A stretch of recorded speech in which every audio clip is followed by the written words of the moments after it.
Hey, what's up, fellas? It's the 10th. It's late at night. My wife's down there in Juarez. I'm going to show you some of the stuff that our neighbors have going on here. I'll try not to go too fast, give you a headache. But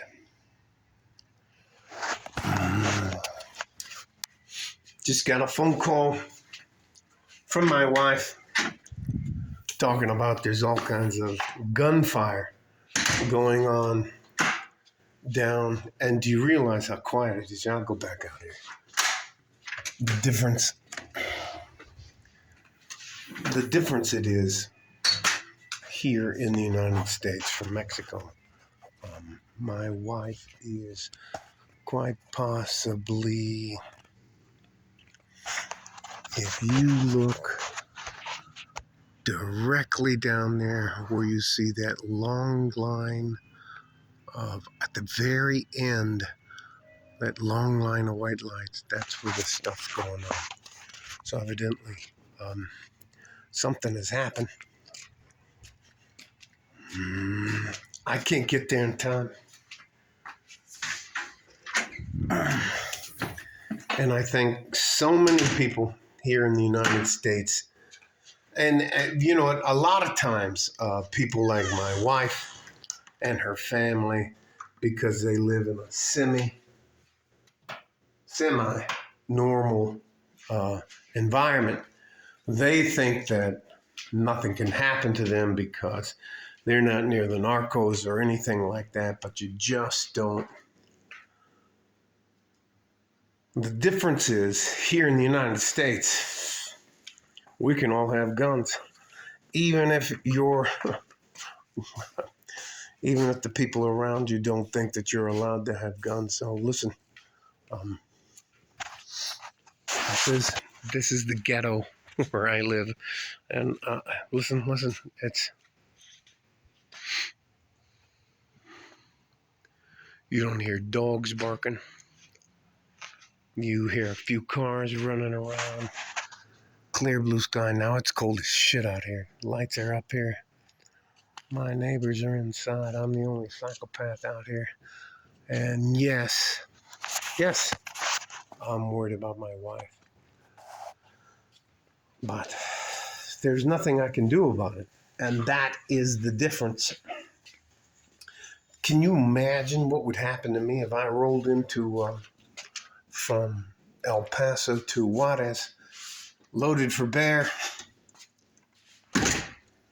and I got stopped with, I don't know, a sharpened toothbrush?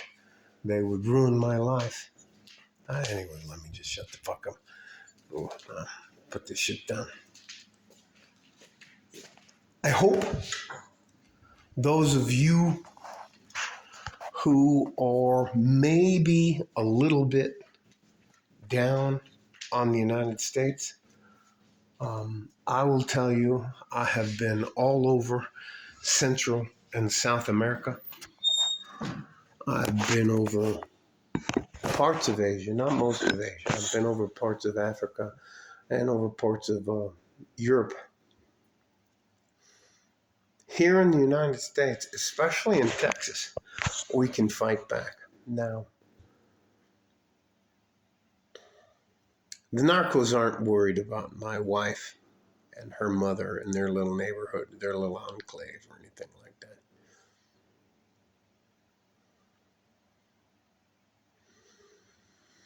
But they couldn't stop them if they wanted to because they don't have the ability to defend themselves. So, anyways, it is what it is.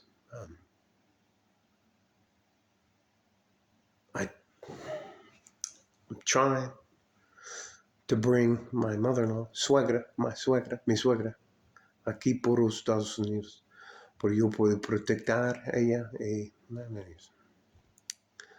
so I can protect her and just, you know, but she has her life, her 70 some odd years of life is there in Mexico, and most of it in Juarez. And I cannot ask her to give that up because I think that I know better than she does. So that's it.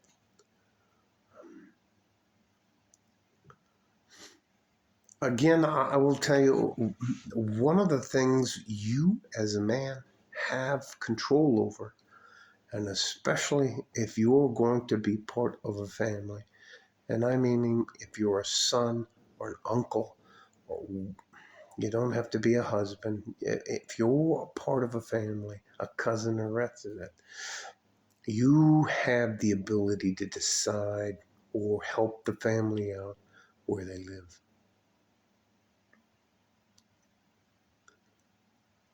I purposely, well, I let my wife pick this place out, but I did all the, man, it doesn't matter.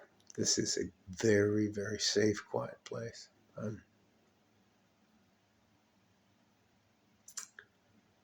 Nobody wants to think about having to defend themselves until it's right here. And they want to call time out and act like it doesn't happen. I'm very upset, and I would love you to think that I'm just blowing this off. Or no, I'm not blowing this off. I've already called the um, ICE agents. I've already called the Border Patrol. I've already called the main.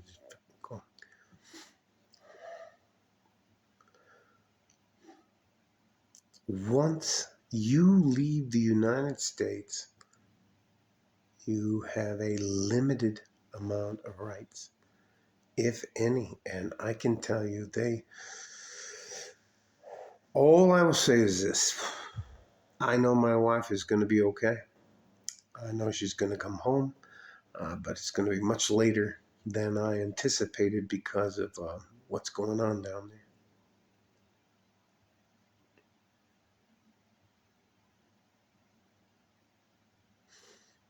It does matter where you live. It does matter what country you decide to live in. And there's a big reason why people are fighting, killing, and trying to get here. It's not because we're a bunch of racist white supremacists and all that kind of stuff. No. There's the differences here.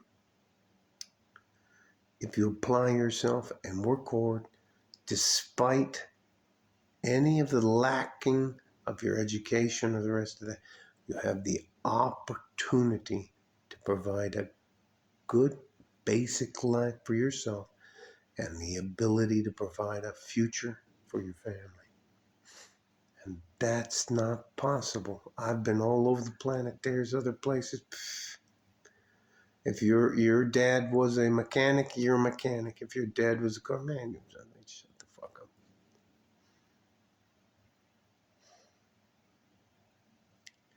I don't want to overemphasize what's going on, but I will tell you this. In November of 2023, 105 people were murdered in Juarez. That's not including the people that just fucking disappeared. That's not rapes. That's not assaults. That's not drug convictions. That's not, I can't even fucking tell. Those are just people who were, that they found the bodies where they shot them all up and threw them out in the fire. Please do not disregard how good we have it here in the United States. I'm not trying to underemphasize any of our shortcomings of that, but here I'll tell you something. Whether it doesn't matter the color of your skin or the content of your character or anything. People here in the United States, we have guns and we'll fight back. Can't even fucking tell you. Anyways, stay safe and healthy. Take care of each other if you can, and if you can't, you have to take care of yourselves. My God, young men, we need you. We need you. And anybody tells you that the color of your skin matters, they're full of shit. Matters the content of your character. Thank you. And that starts from Thoreau and then goes from Gandhi and down to Martin Luther King. So, like a Ford and the G-String from West Texas, El Paso. I'm out of here. Bye. No, you can't fucking save the world. You have to be able to save yourself before you can help anybody else. Bye-bye.